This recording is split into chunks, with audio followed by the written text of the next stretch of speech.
welcome to the Risk It for the Biscuit podcast. I'm Adam Bush here with my pal Chris Munch. Right here. We are a couple of guys who had a great job working, a very long time career working in a church, and we both stepped out a couple of years ago to risk it for the biscuit and pursue performing, comedy, acting, a career in the arts. I'm a stand-up comedian. My pal Chris here is an actor and a comic. And we are here alongside our very best pal, producer Gary. Who has a very similar story in that worked at the same place and left to pursue his business, which is the business of creativity. And multimedia, video production. Specializing in multimedia presentations. Risk It for the Biscuit is sponsored in part by Northern Creative, which is Gary's company. They do video projects, everything from video work to curriculum to art and animation. And you can find more info at northern.work. Gary is very good. As I say, good. Best in the biz. Best in the biz. He did the artwork for Risk It for the Biscuit podcast. Yeah. So if you like that little he did the artwork for the shirt that you are wearing. Oh, he did. Yeah. Actually, I didn't. Oh, he didn't. Just kidding. I didn't really like this anyways. I thought it was kind of lame. So in this podcast, just a word. Risk It for the Biscuit follows our journey as friends, and we talk a lot about the world of performing and comedy. Yeah. And that's what we're doing today. Yeah. Yeah. Today we have got a really good episode for you. We are going to talk about how much Chris's life sucks. It sucks. Just gonna complain. Find someplace comfortable. We're gonna be here. It's gonna be a long one. Gonna be here a minute. Yeah. I just want a chance to lament. Just in post-Easter. Post-Easter. So Chris and I were having a conversation the other day we'll just focus on Chris for a while. Chris makes his living as an actor. You've done very well with some characters on TikTok and Instagram and sell personal greetings. That's right. On Cameo. That's right. You have merch. You can find all of it at chrismunchcomedy.com or Instagram and TikTok at chrismunchcomedy. And the thing about, I've experienced this as well, as I'm sure Gary has, when you're self-employed, as we are, there's a lot of different ways you can go and you don't always know what to do. And so you jumped into doing characters a little over a year ago. It blew up on TikTok, specifically with your character, Steven Stevens. A little hello from Steven Stevens. Hey guys, thanks for joining. And from there, you were able to make this lucrative for you and your family. And so you've been doing this. Lucrative, that sounds like. You've been... No, I'm doing great. You're doing great. I'm no complaints. Full of greed. Well, when did you hit $1 million? What did you buy with your first $1 million? Yeah, right. So we were talking on the phone the other day. You're kind of like, what am I supposed to do next? Yeah. Do I just do this? Do I do more characters? So, Chris, what are you feeling? Yes. What's going on inside of Christopher? No, it's interesting. It's interesting to me. I think it's also very relatable because anyone who's working anywhere, you're just sort of like, is this what I'm doing? Well, and I don't know. You come out of a job or where you have leaders and you have people who are setting kind of direction of where you worked at a church for 22 years. 22 years, yeah. Yeah. And so you get kind of used to someone going, this is where we're taking this thing or whatever. This is what we want to do. Yeah. And you just kind of fall in line with where that is. And so now you're in a position that I've absolutely loved, actually. Kind of surprisingly, I've really enjoyed. Yes. We've all been surprised. Yeah. being an entrepreneur, running my own business or whatever. I've really enjoyed it. But then there are the aspects of just what is the right next move, or how do I progress from here? And so for me, the biggest thing is my characters are doing well on social media and acting. I've always loved acting. But then this kind of stand-up comedy stuff, performing live in places is also something I really enjoy. I don't think I'm as good at that as I am the characters, but I really have a dream to travel and do shows and to I would love to create a hour-long show that I could do at different places, churches or wherever. Yeah. And so I really want to take steps in that direction. But man, social media presence, that's a business. Like there's tons to do. There's plenty to do if all I did was just focus on building a social media channel. Right. And, could do really well and provide for my family just doing that. So I think that's where some of man, what should I do? I have a sneaking suspicion though that my wife Lisa and we talk about it. Just like I don't think if all I did was social media, I don't think that would be as fulfilling to me. I think I would eventually just be kind of like, I want to do more. Yes. And so that's where it's like, okay, that tension of wanting to take steps to grow in my live performing ability and my craft, but also needing to pay the bills and earn a living. And so it's like, you got to feed that engine too. Right. Yeah. Cause live stuff, isn't as lucrative, to borrow a word from you. I didn't make up the word. I also borrowed it. No. Yeah. So it's, it is interesting when you're getting in, like when I got into comedy, like the beginning is just getting into it. Mm-hmm. And so then people start following me online and I start booking shows. Mm-hmm. Well, now I got to keep that going, but also I'm trying to look ahead at where am I going from there? Because I can't just kind of rest on the morals of what I have done. Like I'm trying to maintain what I'm doing and also build. Right. And that's kind of what you're saying. That's exactly what I'm saying. Yeah. And then just also the volatility of social media and TikTok, and everybody's talking about TikTok getting shut down and banned in the United States and all that kind of stuff. So there's a lot of just like, that would be detrimental to you. It would be, yeah. But I don't know. I'm not worried about it because I don't know. I feel like it came out of nowhere to begin with. My confidence is in a greater source than TikTok or Instagram or anything like that. The Chinese government. That's who your confidence is in. My confidence is in China. So really you'll be moving to China. Yeah. China really never has steered us wrong. No. If you think about it. Faithful supporter. Yeah. You're going to get this podcast flagged. Yeah, this might be bad. This is going to be bad for the algorithm. We're a big fan of all countries. We love everyone. We love everyone. We love all people. Yeah. Especially America. Yeah, so that's kind of been the season I'm in right now, is kind of going, how do I navigate through this? And like some of the live show stuff is just more painful. It's like, it's scarier. It's like, I know what I'm doing on social media is working, but to go try new things in a live setting it's scary. Yeah. I totally, I think a lot of people would like, it's a little different because you're like, your paycheck comes from like, you have to do well. Like, you have to have a return on your investment, like your time, right. I don't get paid any money for the views. So it's like, oh, this thing had a few 100,000 views. That's fantastic. That's wonderful. It doesn't change my bank account. Right. Unless I have things in place that can funnel those people to buy things from me. Chris could use your money, everyone. And that's what we're here to say. If you could just $1. Boy, I could use a shot in the arm. It's a cup of coffee a day. And if you could send him that. For just a few cents a day. It is. I was working on this joke for a while, like a cup of coffee. Like it used to be like for just a cup of coffee a day. You're like, coffee's about $3. So that's a lot of. That's actually you're asking me for quite a bit. Yeah, Garrett, do you relate? You do a different deal than we do, but do you think about that sort of thing? No, I don't rely.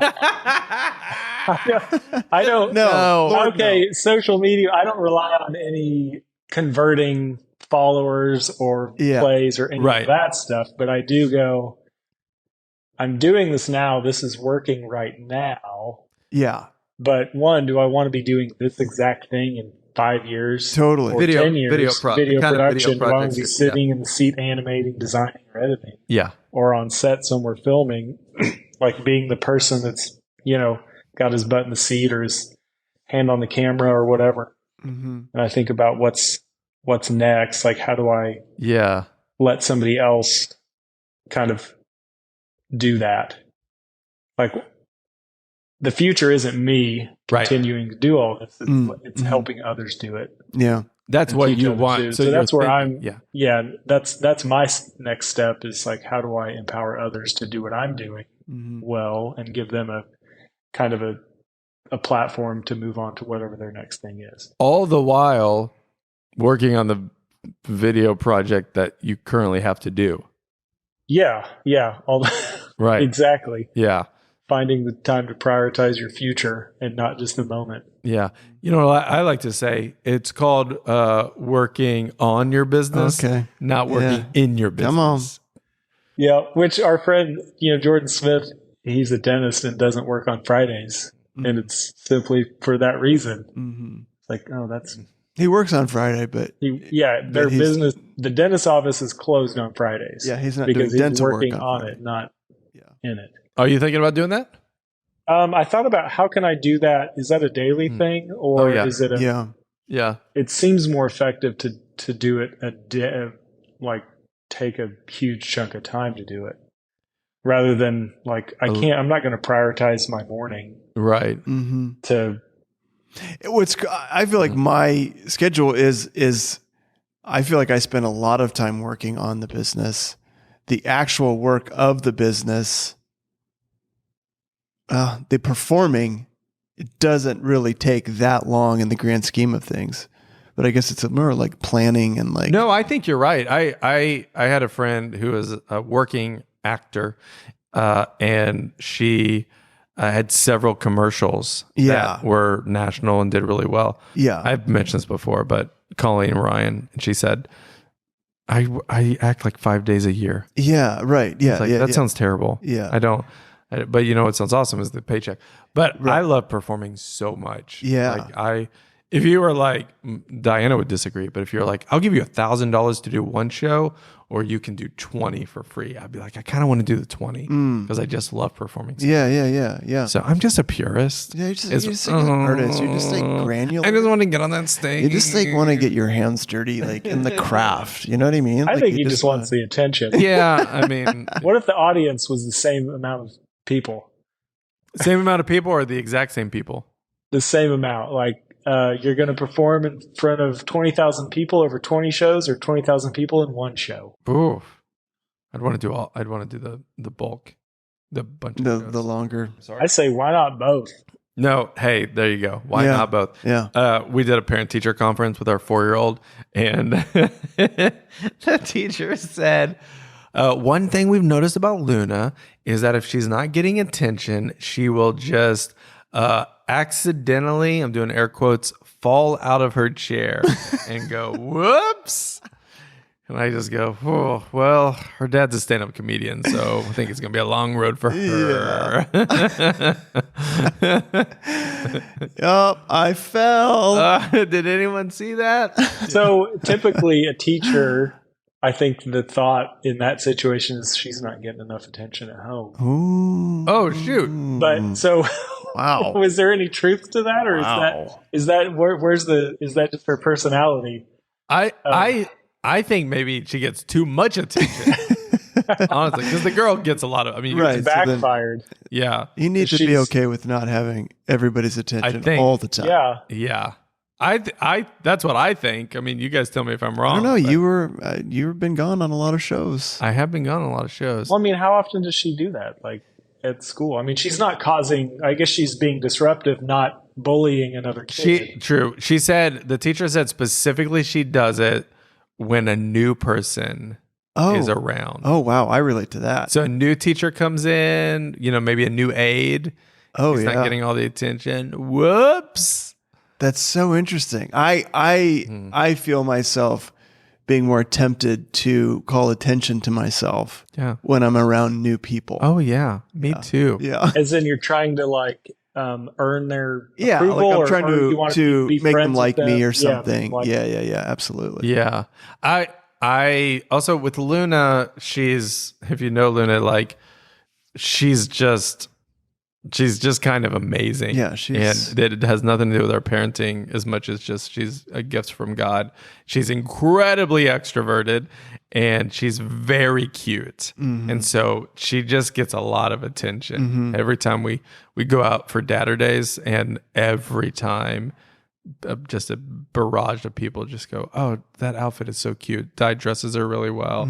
She's just like, Luna is very complimentary to people. She will say like, "Oh, I like your dress. I like your name." She told someone that she's one just time. she can articulate very well for a girl of her age. Yeah. And which is just always so fun. Yeah. And so, so I think when she's getting so much attention, when she doesn't get it, she's like, whoops. Yeah.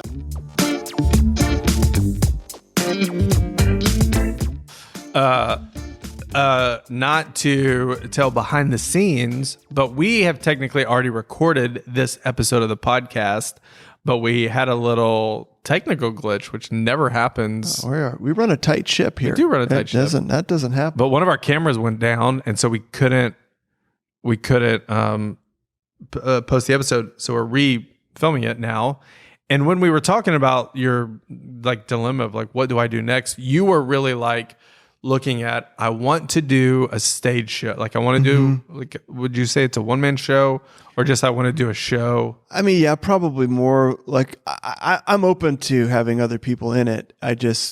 I want it to be an event that like people could come to. Something that you travel with. That I would travel with. Yeah. Yeah. And when we were talking, you were just like, I don't even know if stand-up is really what I want to be doing. Since we recorded that, you have you've done more stand-up.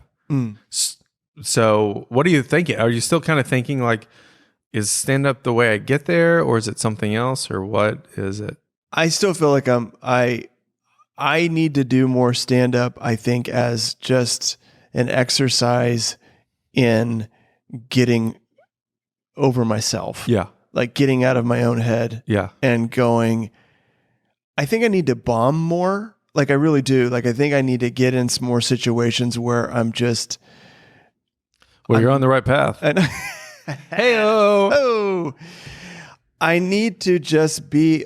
I don't know. I just get so nervous and I get like, I hope this goes well. And I think what I'm trying to develop is a deeper strength to just go, no matter what happens, like I'm okay. Yeah. Like just give what you have to give. Yeah. And good. Be okay with it. Yeah. And I need to practice that more. I get it up here, but like, actually getting in those rooms where you feel like I don't fit in with these people, they're going to hate this, still really affects me. And I'm like, I want to be free of that. Like I want to be able to just walk into any room and just be able to give what I have to give and be like, oh, they didn't like it. That's okay. Yeah. Or they loved it. Great. Cool. But just be more at peace with either outcome and just look at it more of as like a way to serve. And so I just think I have a lot of room to grow there. And I think it's going to make me a better performer. So that's where my mind goes as far as what the stand-up does for me. There's also a part of me that just goes like, I don't know. I think my characters are going to have something to do with like a live show and needing to figure out how to implement my characters into a live setting as well. Like Steven, I've done him a few times live and it works when I'm like talking to a table of people. Right. Yeah. But like from the stage, there's a lot less to work with because a huge part of what Steven does is just make people feel uncomfortable by invading their personal space. Right. He's too close to the camera. He's making eye contact for way too long. When you're on a stage, you can't make eye contact for like it doesn't read the same way. I can't. I'm not physically close to them. I can't invade their personal space. Yeah. Unless I come down off the stage into the crowd, which is what's worked the best. But just from stage, I haven't found it really works as well. Just saying, well, ladies, my goodness, look at all these prospects. Yeah. Like a kid in a candy store. Which I think is funny, but I think it's funny too. But you're just saying in the live environment, it hasn't connected. So the other part of that could just be that I'm performing for audiences who have no idea who Steven is, and so it's a lot to take in. And so it really is like figuring out how to do that. Right. But am I going to do Steven at an open mic? Am I just going to show up as Steven and do like, I don't Adam know. would. Do what? Adam would. I would. Yeah. Yeah. Well, I'm kind of throwing it out there. I was like, what if I just did that? I do think you're just going to have to try things. Yeah. Yeah. And we all know this, but Ira Glass said in some video that we watched a long time ago, like, if you want to get from point A to point Z, which is like A is where I am, Z is where I want to be, like the only way that you shorten that distance is through reps. Yeah. Like how fast you're going to, if you want to become a better editor, the more you edit, the faster you're going to get to where you want to be. Same thing with this. I just was like, learn the alphabet. Yeah. Boom. So I do think you're going to have to try. Yeah. I think you're going to put yourself in some uncomfortable situations, but I think the result, the win is greater than maybe it might be for me. See, for me, I have like I got one goal, and that is I would, in the style of Mike Birbiglia, Nate Bargatze would be, traveling around the country in theaters, around the world in theaters, doing my one-man, very funny show. Yeah. All right. So that's more in the style of Birbiglia. I mentioned Bargatze because he's clean, and I'm the same style of clean. But that's my goal. And that's just like, that's the only place I can go. Right. I might write a movie, but I don't do characters. It's not my jam. So I think the path for me to get there is longer, but maybe clearer now. But I think the end result is just like, you like me or you don't. But with you, I feel like you offer something unique that people aren't used to. Yeah. And so you'll stand out a lot more. Like with me, I think in the end, you'll be like, I like Nate Bargatze. I like Adam. I go see either one of them. With you, it's be like, well, Chris is the only one that does this. That's what I think. Yeah. Yeah. So I guess it is just the only way to figure out how that's going to work in these different settings Is to do it. Yeah. To try it. So the question is, are you going to do it? Yeah. I mean, it's interesting to me. I'm even thinking about this Welltown thing. The showcase that we're doing at Welltown in April. Actually, would we have already done it by the time this plays? Well, we might have Welltown, done it, April but 27th at Welltown. April 27th, right? April 27th at Welltown. Yeah. You're thinking about like, what could you do? Yeah, I'm just going, well, what if I just did 5 minutes as Steven? I think you need to start trying it. Yeah, that's kind of interesting. And then talk to us and then report back. Are there comics that just do a character? So I'm trying to, there are comics that do singing. They'll grab their guitar and sing. Yeah. You're talking about Andy Kaufman. Yeah. Or Borat. I don't know if he did stand up. Yeah. But that was on television. Yeah. Where we saw that. Well, and that's the other thing. Or I guess that is kind of where I think maybe like I don't see myself just working myself up through the clubs and then getting, then I get invited to headline or something like that. I think what makes the most sense to me is I build an audience online in the same way that someone would build an audience through a television show or whatever. And then you tour based on the fact that all these people know who you are. Which you're I not think, far from. Yeah, I think that would work. Yeah. So it's just a matter of if you're going to. So that's my other question. Okay, so if I am in a room that are coming to see Chris Munch because they like my characters. Yeah. And I do those characters, then I feel like it would go well. Totally. Yeah. So do that. So why? So I guess then I go, well, then is it foolish of me to like, why am I trying to make this work for people who have no idea who these characters are? So something that you could do is, it's very common, and I can help you do this. Clubs I could call up a club and say, hey, I represent Chris Munch. He's got over 100,000 followers on TikTok, almost 40,000 on Instagram. He's well known for characters, and we'd like to do a special event on a night you have open, and we'll do a door deal with you. And what do you think? And they could say yes or no. If you did that with, the Looney Bin or Bricktown, one of those clubs, they most likely would say yes. And then you'd go in on probably a Sunday night and you'd be promoting it online and see who shows up. Whoever shows up, though, they're there to see you, and then you do and then I open for you, and then you do. You like how I slipped that in there? Of course, that goes without saying. Right. Yeah, but you know what I mean? You could do that. Yeah. Actually, off camera, I was talking to you about that a little bit. You could see if it works. Hey, call somebody right now and see where we're getting behind the scenes. Do the phone call while you're... They're just like, no. Okay. Well, that didn't work. But you could. Yeah.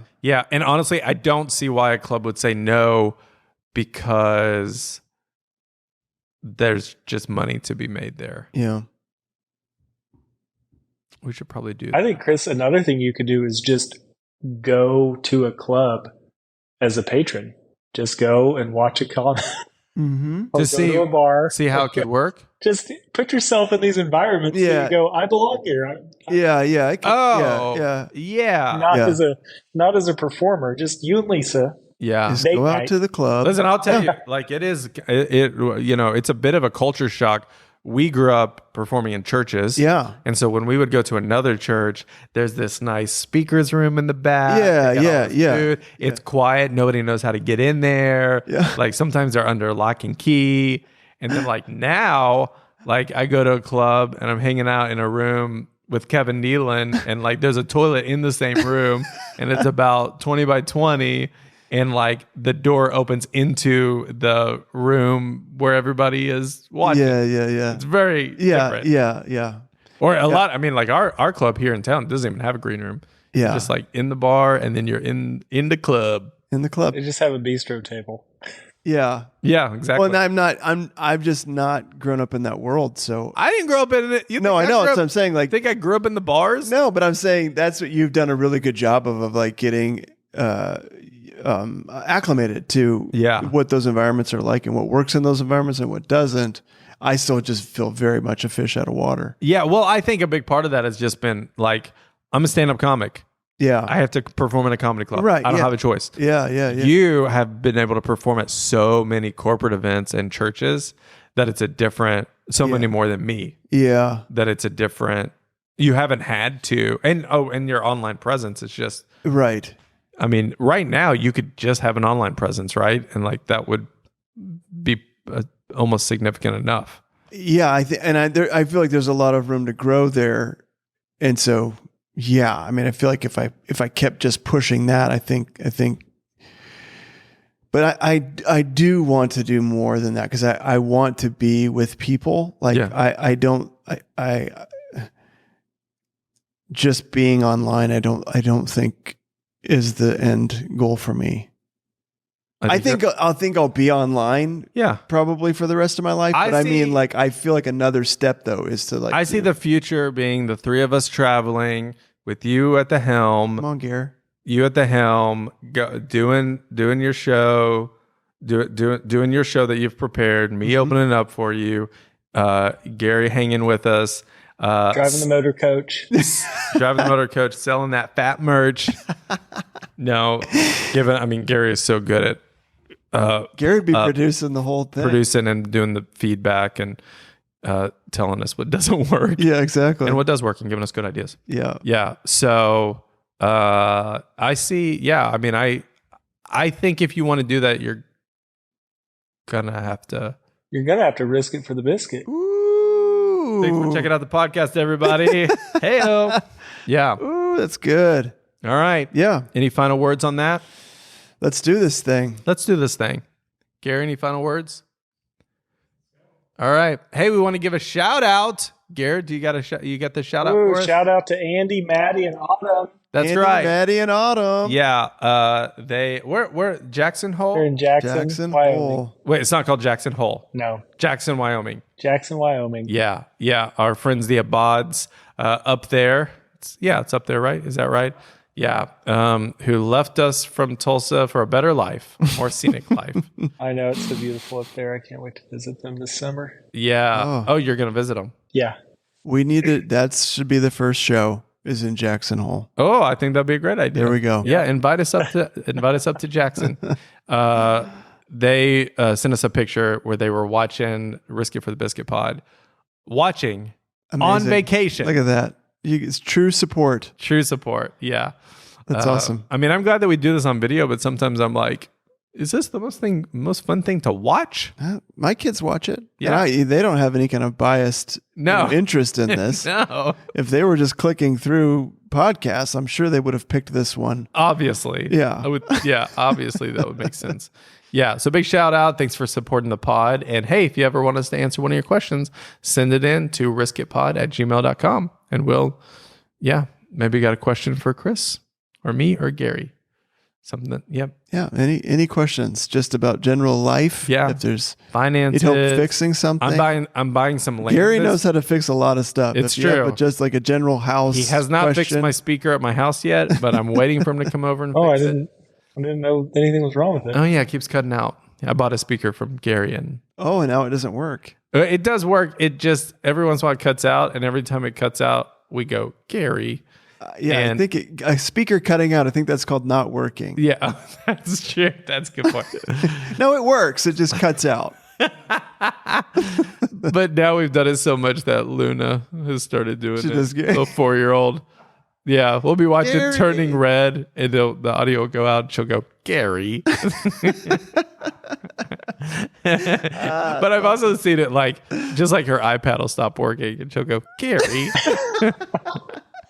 Just big blame. No. Poor guy. Andy, Maddie, and Autumn. We salute you. We salute you. Thank you. Thanks for listening. Thank you. Thanks for listening and watching the pod. And hey, obey your parents. That's right. All right. Yes. They know what they're talking about. They know what they're talking about. There might be times where you go like, I don't think mom and dad know what they're talking about. They're 100% correct all the time. Yeah, absolutely. They've got your best interest in mind. They do. They care about you. They love you. Yeah. Just trust them. And they're awesome people. They're great people. That's right. Hey, thanks for watching the pod or listening. If you'd like to send us a comment, riskitpod@gmail.com. Also, if you watch this on YouTube, we are moving the podcast over to a Risk It for the Biscuit podcast page on its own. So you can watch that on YouTube. Migrate over there. If you want to follow me, any of my clips, my comedy, you can go to heyadambush.com or at heyadambush, Instagram, TikTok, YouTube. My pal Chris here. Chris Munch Comedy, YouTube, Instagram, TikTok. You can order a cameo from one of his beloved characters. Go to my website, chrismunchcomedy.com for merch. That's right. And good stuff. Yep, that's right. And for merch. And of course, our podcast is sponsored in part by Northern Creative, Northern.work, video production at its finest. It's Gary's company. He produces this pod, all the video work and the art and animation. If you like it, go to northern.work and you can check that out and order something from him. Give him your money and he'll give you a great product. That's true. And of course, 2 last things. Number 1, if you're in the Tulsa area, August 26th, I'm opening for comedian Dustin Nickerson. It's a clean show. It's at Bricktown Comedy Club in Tulsa. It is an early show, ages 13 and up, because it's a clean show. Come to it. We're all going to be there. I'm opening and it's going to be great. You can get tickets at bricktowntulsa.com. And I thought we could end with a Tom the Assistant. Oh my goodness. Yeah. Tom returns. Yes. Okay. All right. Are you ready? You guys ready for I wrote some scenes down. Oh my gosh. Okay. I wrote some scenes down. So you're Tom. All right. You ready? I'm the boss, right? You're the boss. I'm the assistant. We work in an office setting. Okay. All right.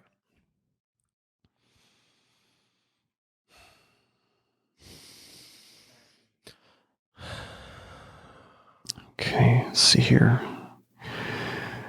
I can improve these sales, but come in, Tom.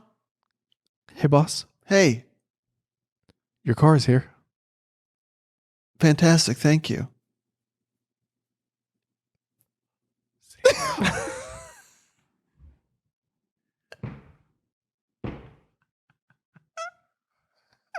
That was the most helpful thing Tom has actually done. Tom actually delivered.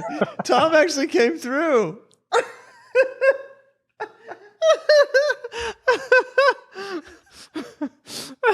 So dumb. Oh. Well, boss, are you going to be right out or just need 5 more minutes? Well, let's talk about the questions that were raised. My first thought was I don't remember ordering a car. I mean, I assume it's a taxi, an Uber. Yeah. So, or is it a brand new car? Just go with it. Right. Yeah. Right. Yes. You got some on Carvana, and they just got here with your new car. Cars are fantastic. Yeah. What did I buy a car? Is it an Uber? What? So many questions. Where are you going? Where am I going? Yeah. Yeah. It's a mystery. Well, choose your own adventure, guys. That's the beauty. Yeah. That's the beauty of Tom. Comment, where should the boss was the boss going? What kind of car? Yeah. So many questions. It's an onion that just, you unpeel it and it only brings more questions. Thanks for listening to the podcast. Thanks, guys.